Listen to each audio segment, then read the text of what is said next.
Okay, hopefully this is recorded. Yeah, sweet. Okay, time to talk Ocean Conservation by Sean Seymour. Who is Sean Seymour? That's me. I'm a marine scientist and conservationist from northern New South Wales, Coffs Harbour. If any of you know it, awesome little town. Before COVID hit, I was recently stationed on a lonely island in the remote northern atolls of the Maldives, and that was a pretty awesome experience. And then COVID happened, and I had to come back to Australia. But if I bring up the Maldives a lot during this lecture, it's because I learned a lot over there. Pretty eye-opening experience. So what is this lecture about? Today, I'll be giving you a brief lecture on ocean conservation, and particularly we'll be looking at two different but really pressing issues that are impacting our oceans, and they're actually rarely discussed in mainstream media and in general. The aim of this lecture is to not only provide information about these issues, but I want to open up a discussion about the role in the forthcoming generations will play in fixing the future and what our steps as a generation now entail. Hopefully, I give you some good insight into these issues and ways in which we can minimize our impact and strive for positive outcome in the future. You're also going to see that these two topics deserve our immediate attention. I want to give a thank you to Hannah for setting this up. Such a legend. I've known Hannah for a while, since she was 14. We had like a SharkNet rally down at Burleigh, a big protest, and Hannah came and she did this speech. And it was such a good speech and so inspirational. And we've been friends ever since. And I find it really inspirational and motivational. So if you ever want to have a good discussion about the environment or politics and how those kind of correlate, Hannah's a really good person to talk to. She's very knowledgeable on it all. So thanks, Hannah.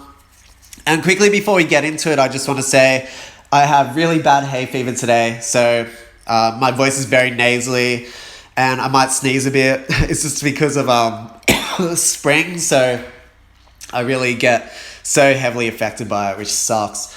So it's never a good time to record, but just bear with me. I've got my chai tea next to me, I've got blueberries, and I've got water. So we'll see how we go. But without further ado, let's get into it. So, a time to talk. Why is it such a good time to talk? Well, 2020 has been a bit of a write-off, as we all know. I'm sure you're in a predicament yourself right now, and it's been maybe a challenging year for you. I know before it all went down, I was living in the Maldives, working my dream job, thinking, wow, this is crazy. And then I had to come back to Australia and it kind of all went on standstill. And this is all just because a guy ate a bat and it shut the world down. So it's pretty interesting. It's a year of uncertainty. And what's interesting is it's highlighting how our current use of the environment as a resource can be extremely problematic for humans. Socially, economically, and it's also very problematic for the health of the planet. What's also interesting is now that we're in 2020, we're seeing a lot of extremities. So we're seeing more extreme weather patterns and changes in our lifetime, which follows from the above point. How we use our Earth is starting to reveal our impact more and more. So that's with extreme hurricanes, cyclones. We're seeing more fires. They're becoming more frequent. And we're coming into fire season right now, and it's quite scary. And then on a positive note, change. Never before have we seen so much demand and strive for change and the implementation of solutions to amend current world and environmental issues. When I was a kid, I was like the only vegetarian, shark-loving hippie in my class. And everyone used to make fun of me for it, which is fair enough. It was a different kind of set of ideas back then. But nowadays, I think it's more on the different side. I think people are starting to wake up a bit. We're becoming more versed in how we are affecting the environment, and it's being talked about more, and it's a really good time to be alive. A lot of positive things are happening and coming to light, so that's really, really cool. So now that that's kind of set the basis of it all, let's get into our first issue, and the first issue we're going to talk about is overfishing. So I wrote no give, all take here, because literally that's what it is. We're taking as much as we can and we're not giving anything back. Alright, so the biggest problem in the world for the oceans and possibly the environment, and no one is talking about it. It's rarely talked about compared to plastic pollution and climate change, isn't it? And yet it is the biggest threat facing our oceans. In fact, scientists have been revealing the rapid decline of life in our oceans and the impacts associated with this for decades and decades. Sir David Attenborough, who I'm sure you're all familiar with, he warned that our waters are facing the biggest threat in their history, with industrial overfishing placing the entire ecosystem at risk. So if he said it, it must be true, because Attenborough's the man and I love him. But yeah, it's quite horrible what's going on, and it's hardly talked about. Unfortunately, the demand for seafood is increasing globally. As it says here, so every year the demand for seafood is increasing, while seafood stocks show downward trends. So if we look at this graph here, we can see it plots the amount of fishing effort and engine power against the catch rate, and this is from 1950 to 2010. What's really interesting is if we look here where the two lines intersect, we can see that a sudden increase in fishing effort, boom, going up, leads to a very rapid decrease in the amount of catch. So that's pretty reflective of what's happening right there out in the oceans. Now, what's really problematic is the ocean is a finite resource. So what does this mean? Finite resource is a non-renewable resource. And non-renewable resources are resources which cannot replenish themselves with the rate at which they are consumed. So other examples of this may be crude oil, fossil fuels, coal, uranium. And unfortunately, because the demand for seafood is increasing globally while the stocks are showing downward trends, fish are like most other things in nature. They need time to recover after harvesting. So when relentlessly harvested, the recovery rate decreases along with their numbers. So it's not a very healthy thing to do. And unfortunately, it's going to keep happening because it is one of the biggest industries in the world.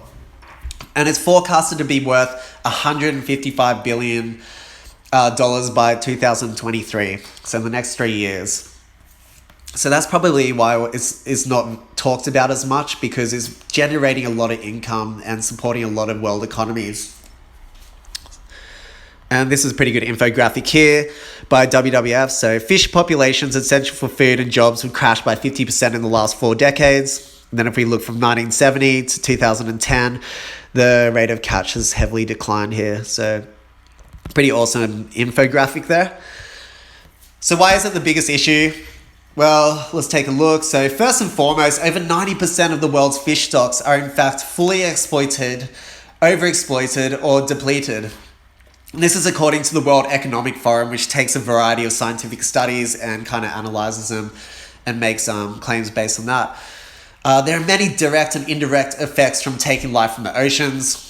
And the first one I want to talk about is climate change. So climate change and overfishing are what I would say mutually inclusive. And that means that they are both separate issues which enable and contribute to each other. So as the oceans are warming, we're seeing a number of rising impacts, such as significant alteration in seawater chemistry, the temperature, and oceanic currents, and coming to light are dramatic changes in life history of living organisms, and ultimately ecological processes which keep our oceans balanced and healthy. So then we throw overfishing into the mix, and you can see how the rapid loss of ocean life in correlation with warming of the seas is a frightening forthcoming scenario. Very scary stuff, and it's happening right before our eyes right now. So the next point we have here is unbalanced ecosystems. So it's a huge problem there's a huge problem with industrial fishing, and fishing in general is the concept of the bigger the fish, the better the catch. I'm sure you've heard this before. Unfortunately, for fishing, for fish species, usually one gender of fish species is larger than the other. And this is obviously problematic when it comes to fishing, because they're catching all the big fish, they're catching one gender, all the time, and that can be problematic for successful breeding outcomes. Generally, when we throw lines or nets into the water, we ultimately have no true control of what we're catching. Yes, humans have evolved their fishing methods to be able to generally target a specific species and size, but this usually doesn't eliminate the chances of hooking a female with eggs or maybe bycatch attracted by the bait. or unluckily caught up in the gear. So it's pretty, so we have to kind of define that. And then if we're looking at the roles each organisms play within the oceanic system, each role is very diverse and complexly dynamic. And if you think of it in a triangle, this is called the trophic level or the trophic scale. So it's kind of like the food chain. And basically you'll have the predators at the top and the bottom feeders at the bottom, literally. I won't get too much into it, but just as long as you know all the levels interact with each other and they all are important. If one level is over harvested or thrown out of balance, then the whole triangle and the whole trophic scale is put out of balance. So two good examples of the key roles in the trophic scale are, let's say, sharks. So sharks are predators and they maintain the health of fish populations and control the presence of sub-predators, and they do a lot of other things to maintain the balance and health of aquatic ecosystems. And then we have parrotfish, which are another example. So they're herbivorous grazers, they're not carnivorous predators. And basically they keep the algae at bay. They munch on the algae and stop it from smothering healthy coral. And they also chomp on dead and infected bits of coral, and when they chomp on this coral and algae together, they excrete sand, and that physically lines the tropical beaches of the world. So yeah, approximately 80% of the tropical beaches around the world comes from parrotfish crap. If you didn't know that, I love that fact. It's an amazing thing to learn, and it's pretty incredible. So if you ever go snorkeling in the tropics, you'll hear the parrotfishes munching away, and it's quite a cool sound. But yeah, they're just pooping out sand everywhere. Good on them. So they do play an important part in the trophic levels. So if we were to heavily fish sharks or parrotfish, we'd see a huge imbalance there. For example, in regions where intense shark fishing occurs, such as in places in Lombok I've visited, I've seen while snorkeling huge imbalances in ecosystems and habitats there. And it's quite horrible to see what eventuates when predators are taken out of the equation. It was quite horrible to see. Moving on, so we need to talk about the ocean being a much needed resource for island communities. So 10% of the world relies on fisheries for their livelihood. These communities on islands rely on the ocean as a resource for nutrition, livelihood, and development. In the Maldives, besides tourism, fishing is a very crucial part of life, with many young men from the more remote atolls, like where I was based, they're aspiring to be fishermen like generations before them, and this helps them provide for their family and also the islands within the atoll. So very important stuff. Pollution. So when we think of pollution in the ocean, we generally don't think about fishing gear, but it's actually a huge problem. More than half of the ocean's pollution comes from discarded fishing gear, and we have these huge nets floating around out there, killing turtles and migrating animals. I worked a lot with a sea turtle rehabilitation in the Maldives, and we rescued hundreds of sea turtles that were caught in these nets, sometimes cutting them out of the nets ourselves, and it's a pretty horrible thing to witness. And we were able to save some turtles, but a lot of them did perish. So it's quite horrible. And the last thing is a no-brainer. Our oceans keep us and the planet alive. How awesome is that? The oceans are awesome. We're just treating them like crap.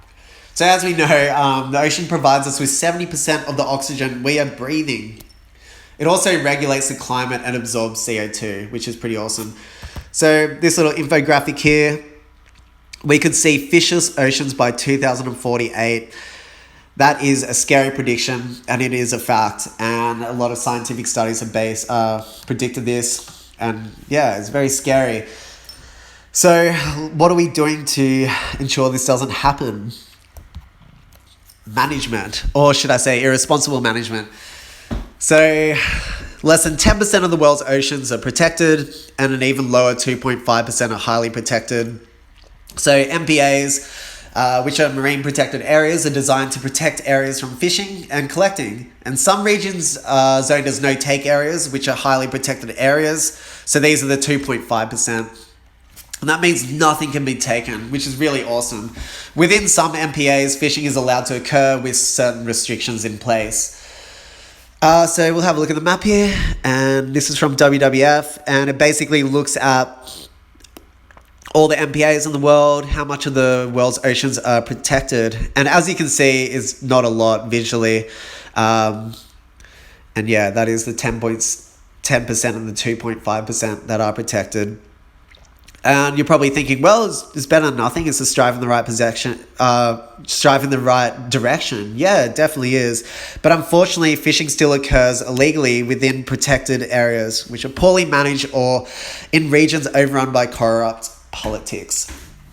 So I don't know if you've been following the news lately, but what happened was in the Galapagos Islands, which are heavily protected, a Chinese fishing fleet made up of hundreds of large trawling vessels was discovered by the Ecuadorian Navy, and they were sitting just outside the Economic Exclusion Zone.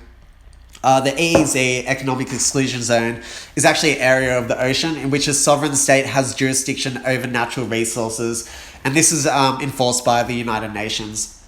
So these sneaky little guys in their boats were just sitting there and waiting so they could fish on just the other side of protected areas, and that's really problematic, and it's been happening for quite a while. But it's really, really good that it made mainstream media. But yeah, illegal fishing just happens everywhere. In Indonesia, I actually saw a fishing trawler that had that had slaves on board. So they would go to these little islands in remote places and take slaves to go fish and promise them riches, and they basically just chain them and make them fish all day. And they're not allowed to leave the boats. It's actually quite horrible. So these things happen, and it's corrupt.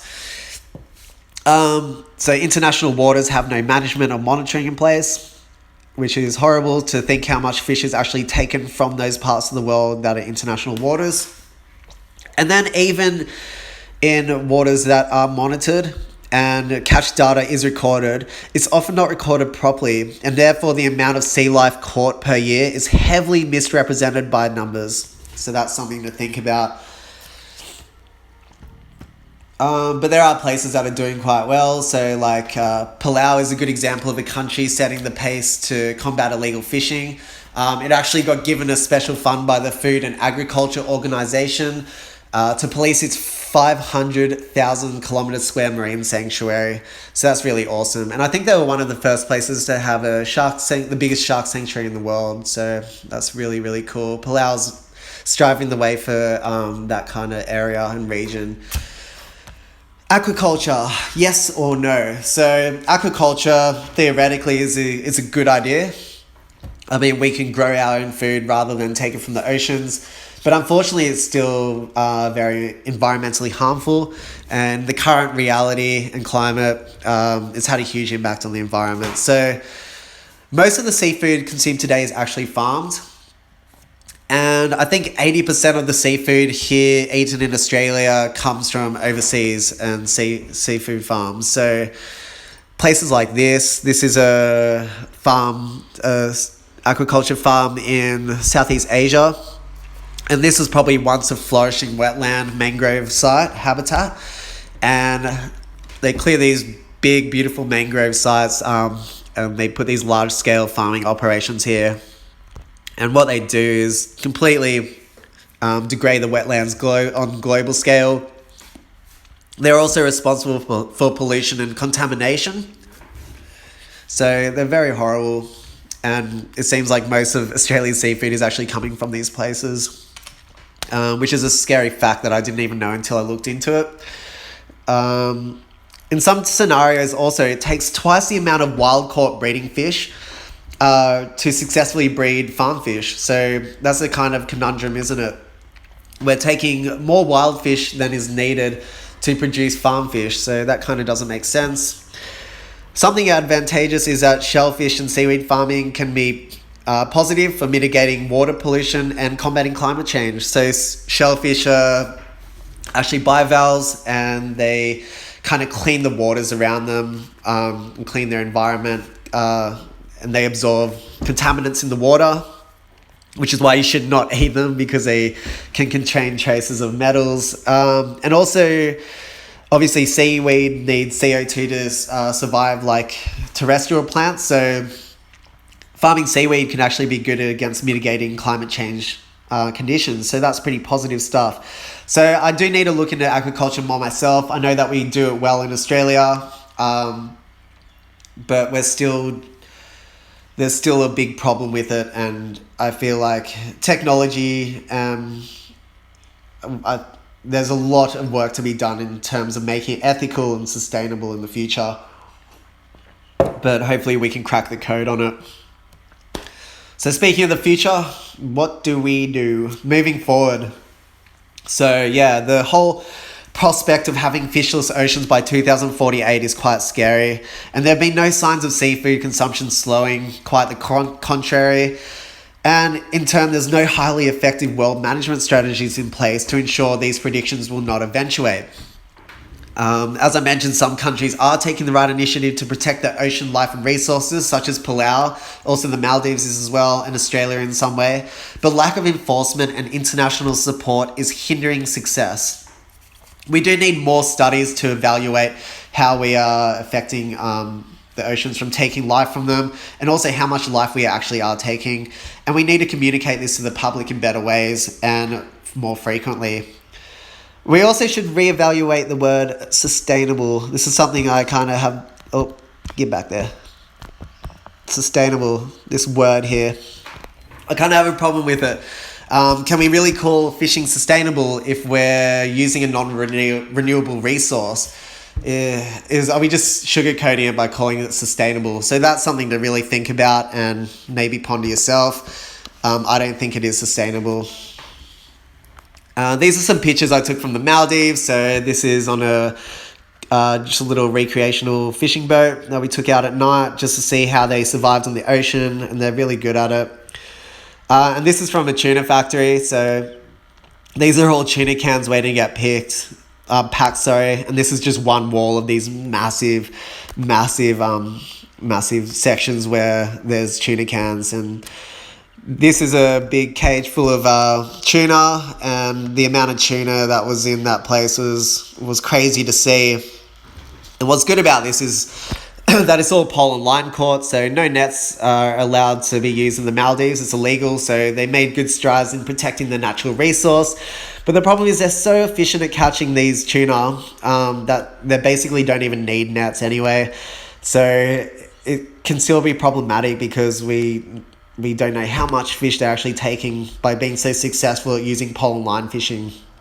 And yeah, the amount of tuna that was being packed in these cans today was kind of staggering. And all these cans were getting shipped off to America and Australia and Japan. So we're a cause of the problem as well, aren't we? So now we're going to get on to the next topic, which is noise pollution. So this guy, it's like, shush, you guys are making noise in the ocean. It's annoying. But it's actually more than annoying. It's harmful in the natural world. So let's get into it. So how is sound pollution a type? When I mention the word pollution, you probably think about waste pollution such as plastic and even air pollution and stuff, but rarely anyone thinks about noise pollution. Plastic pollution is something that has really gained attention in the last decade and really enabled humanity to start taking responsibility and altering life as we know it to combat this issue together. Noise pollution is almost never talked about in mainstream media, and it consumes us all. And for our friends under the sea, it may even be destroying the way they live. So the problem is it's an invisible threat in comparison to other pollution types such as plastic and oil. But although invisible, the effects are harshly profound and detrimental to natural ecosystems and ecological processes. Although life underwater seems pretty quiet, sound plays a huge role in aquatic ecosystems, in the life cycles, navigation, socializing, communicating, hunting, etc. So what are the major causes of noise pollution? So a recent study I read said that levels of anthropogenic, which means human created, so anthropogenic noise have doubled every decade for the past 60 years in some areas. That's crazy. The loudest and most disruptive anthropogenic sounds come from military sonar, oil exploration, and industrial shipping. And here's a little infographic of oil exploration. So quickly, these ships are basically just zigzagging back and forth along the surface, and they'll do this for miles. And they have like a lot of these seismic blasting guns, and they're air pressured on the ship, and I think they can have up to 12 to 48 of these, and they fire these repeatedly into the ocean floor. And basically, the sound waves hit the floor and penetrate deep, like miles and miles within the surface of the seafloor. And as the sound waves hit the seafloor, they bounce back and are picked up by hydrophones, which can transmit a 3D map of where oil and gas wells lie, such as here. And then these poor animals are really impacted here as well. So it's pretty hazardous stuff. And then it's also not hard to imagine how sound enters the ocean from everyday type of activity. So think about Bondi Beach in the height of summer, thousands of people everywhere, so much noise and boats and jet skis. Think about a musical festival on Gold Coast Beach and Surfers Paradise, or even a jet ski race or a boat race. So yeah, it's something we do every day that we don't really think about or address. So interrupting life, as you can see from this figure, which was taken from this study here on the right. 2016 study. And what this figure does is basically just show us how noise pollution within the marine ecosystem can give rise to various biological and ecological responses. It can distinctly alter organisms' behavior, physiology, and anatomy in a number of ways. So I'll give you a chance to have a look at that diagram. There was a study in 2017 also. A group of scientists found that a loud blast killed almost 2/3 of the zooplankton in a 3/4 of a mile on either side of the blast. So those two studies kind of demonstrated the severe impacts of frequencies on all organism sizes and types. So yeah, you can look at that in your own time, but it's quite horrible how sound is actually impacting these organisms. Hey. Audio navigation. So navigation is obviously a very important thing for aquatic animals. So whales are a good example of this. They migrate thousands of miles across the ocean annually, and we're actually lucky enough to witness it here. I literally just saw a whale breach outside of my balcony. I'm sitting on my balcony right now and I can see the ocean, and I saw a whale breach. That's awesome. But yeah, we're so lucky to see that. So how the hell do they navigate across the big wide ocean? Well, essentially they use magnetic lines on the Earth's surface to navigate, and also they use temperature gradients. So you can imagine a whale coming from temperate waters and then finding the Gold Coast waters and being like, oh yeah, I'm like halfway there or something. But what they also use is sonar. So essentially sound. And when using sonar, they'll use like echolocation or song, depending on whether they're from the tooth or baleen family. And this helps them create an image of their surroundings for which they cannot see visually. So in the same way that dolphins do, using like clicks and whistles, echolocation. So anthropogenic sound hinders the ability of cetaceans to navigate their environment. Increasing studies are highlighting scenarios in which certain sound frequencies are affecting these animals' internal navigation systems, and this leads to stranding, and it also affects their hunting abilities, migrational travel, and inflicting internal and external physical damage. So in some cases, mass strandings, which is when cetaceans beach themselves due to stress, and then they'll die from dehydration, pneumonia, and sun damage. So these mass stranding events have actually coincided with sonar testing from military operations for decades. So the data correlation is there, and it shows a direct impact of these operations. Extreme sound events can inflict vascular damage on the brain and other organs. Some animals may even get the bends. So this is what divers get when they surface too fast, and it causes air bubbles in the blood. So you can imagine a dolphin or cetacean or any animal surfacing too fast as a result of being stressed from noise, and they get the bends. It's quite horrible and it can kill them. Communication issues. So similarly to humans, many aquatic animals rely on sound for communication. Humans differ in which we're able to use many forms of communication in addition to verbal, so we're pretty privileged in that way. The ability for animals to communicate with sound is crucial for survival. And recent studies have found that slow-moving vessels, 5 knots, have heavily impacted the communication range of dolphins. So in estuarine environments and river mouths, there's usually 5 knot signs for boats, and that is the maximum speed they're allowed to go. But studies have shown that this speed is actually causing impacts in the communication range of the dolphins. So that's pretty interesting and quite a scary thought. So even in slow-moving boat areas, a dolphin's struggling to talk over us, whales singing less. Is it inhibiting them from feeding and protecting each other from danger, socializing and having fun, just in the same way as we use it? It's pretty scary to think about and sad. This little link down here didn't work on my phone, but if you have Flash on your computer, it probably will. If you click on it, it'll bring up a simulation in which you follow cetaceans, and you can plug in all these certain factors, I think sound frequencies, and the more noise polluting sources you plug in, the more you'll see the cetaceans' behavior change. So that's a pretty good image, right? Useful simulation and imagery right there. So give that a go if you can. So how can we reduce our audio footprint? How do we solve this? I'll run through this quickly, but basically we can evolve technology. That speaks for itself. Like the evolution with electric cars, they're going to get quieter, more sustainable, more proficient, better for the environment. Same with other technology we use in the ocean. Further research into the extent of sound pollution impacts also speaks for itself. We need to know how we affect all organisms on all levels and at what rate, and and where as well. Quietening existing technology and practices, so redesigning propellers, soundproofing, etc.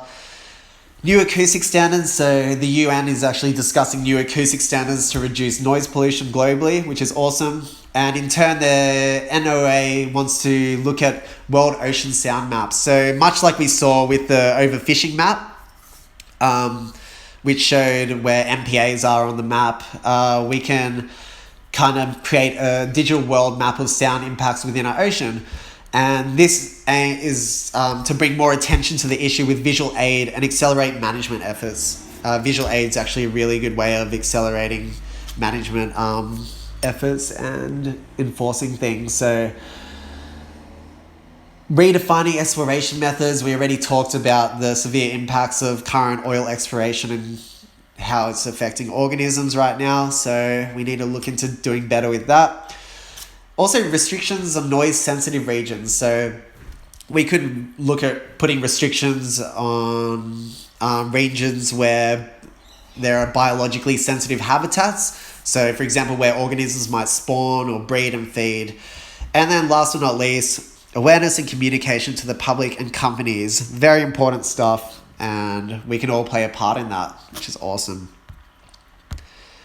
So those are the 2 main topics I wanted to talk about with you. And then I have 3 other ones that I wanted to briefly discuss. As the topic's title says, there is more, other ways we are impacting our oceans. And these are ones that are less talked about as well, but I am quite passionate about and that kind of deserve our attention. So the first one is coastal collecting.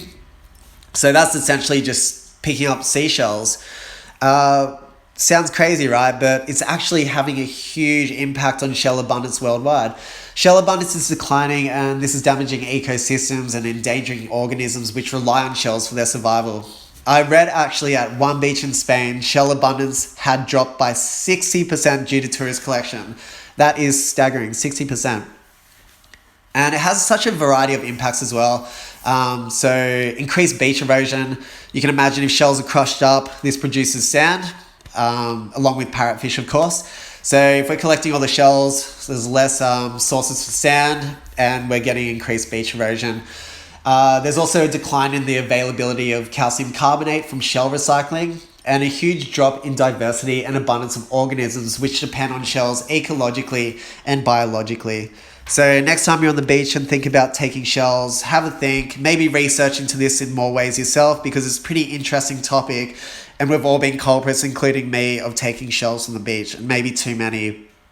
So read into that, I encourage you. The next one I want to talk about is the aquarium industry, which is pretty prevalent in the world, and not many people know how bad it is for the environment.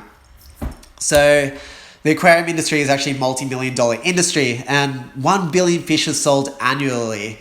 However, it's causing huge environmental impacts and is pretty ethically challenging. I mean, we've seen Finding Nemo, and we know that he gets taken from his family and shipped across the world, or not across the world, just from the Great Barrier Reef to Sydney.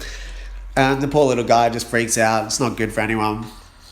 And here's actually a photo. It came from a warehouse I visited in Indonesia.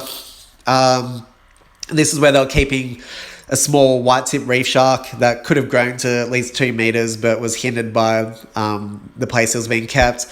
And basically it was this massive warehouse full of wild-caught fish and sharks and other organisms and corals. And all these were being prepped to be sold overseas, internationally. So I've seen a few of these warehouses and they're not pretty. This poor shark was surviving in pretty bad conditions. So yeah, most of the organisms within these warehouses are captive bred or caught in the wild. And while more than 90% of over 5,000 species can be bred in captivity, due to the mating behaviors of most saltwater fish, it's pretty difficult to successfully breed them. The life cycles of tropical fish are very complex, especially the breeding cycles. Also, what's really sad is most fish die in transport from captive breeding facilities or from being caught in the wild. They're usually transported and they will sit in holding warehouses and transported to various other places before they reach their last destination. It's obviously a pretty stressful process, and that's why rates of mortality are so high. So yeah, I saw quite a lot in Indonesia. It was quite horrible. So that's something else to think about if you own any aquarium fish, or find out where they come from, if they're wild caught, if they're bred, and how. Yeah, it's a pretty interesting topic, but it's quite sad. The last one is ocean acidification. Sorry, I'm eating blueberries. They're so good. They seem to be helping with my hay fever. I don't know if there's any science behind that, but someone should definitely look into it. Alright, so ocean acidification. So ocean acidification, or OA as scientists like to deem it, occurs when atmospheric CO2 is absorbed by the ocean. So carbon dioxide is in the air and it's absorbed by the ocean. And then what this does is alter the seawater chemistry. So in turn, it lowers the pH and reduces carbonate ion concentration, and therefore calcium carbonate saturation. So kind of in the same way that the collecting of shells is reducing the amount of calcium carbonate saturation in the water also. So this is problematic because many organisms rely on calcium carbonate in different life stages. It's pretty much the building block for calcification of skeletons and shells for cephalopods, mollusks, corals, etc. These organisms are inhibited in their abilities to successfully produce and develop and maintain their shells. So to put things in perspective, the ocean pH has dropped by 0.1 pH units, and that was since the Industrial Revolution commenced. So you can see there's a direct correlation between that, the excess CO2 suddenly being released into the air and then being absorbed by the ocean. So not so much a coincidence, more a correlation. And although 0.1 pH units seems like a small amount, it's actually a staggering 30% increasive change in acidity. So these poor animals, we are eating them, hurting their ears, we're using them for entertainment, and then we're making their home acidic. How can we do this to them? It's crazy, isn't it? Also, an important note in terms of climate change and coral bleaching is that coral reefs rely on calcium carbonate to grow and calcify their skeletons. Another interesting note is that algae and other plants may actually benefit from increases in CO2, but this can be problematic because then we're going to have algae and seaweed dominated reefs compared to coral reefs, which can be very problematic for the environment. So those are those. Oh wait, here's a quick little diagram of the impacts of ocean acidification on the life cycle of this shell building organism.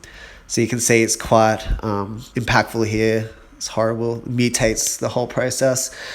So those are some really good topics to kind of dive into yourself and see how we are impacting the oceans, because it's quite horrible. And yeah, have your own research into those, and maybe talk to people about them as well and communicate those, because they're really not talked about, and they really need to be. So to wrap it up, I just want to give you this amazing quote by Sylvia Earle. Sylvia Earle's one of my idols. If you don't know who she is, look her up, watch her documentaries. She's awesome.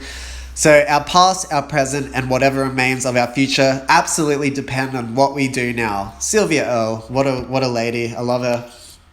But yeah, it's pretty relative to where we're at right now.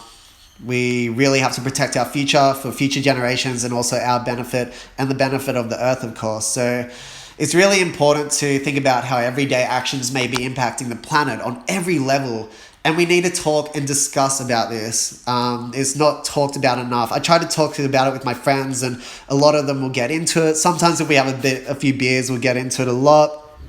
But a lot of the time, if I just try to talk to the general public about this, they kind of shy away from it. Maybe gets offensive about it. But we all have to do our part. For me, I have a lot to work on in terms of waste reduction. I still use too much waste than I'd like to. So that's something I want to work on. But I changed my diet. I went vegan for the earth. And I've also dedicated my life to being a scientist and conservationist, and especially for the last 6 years.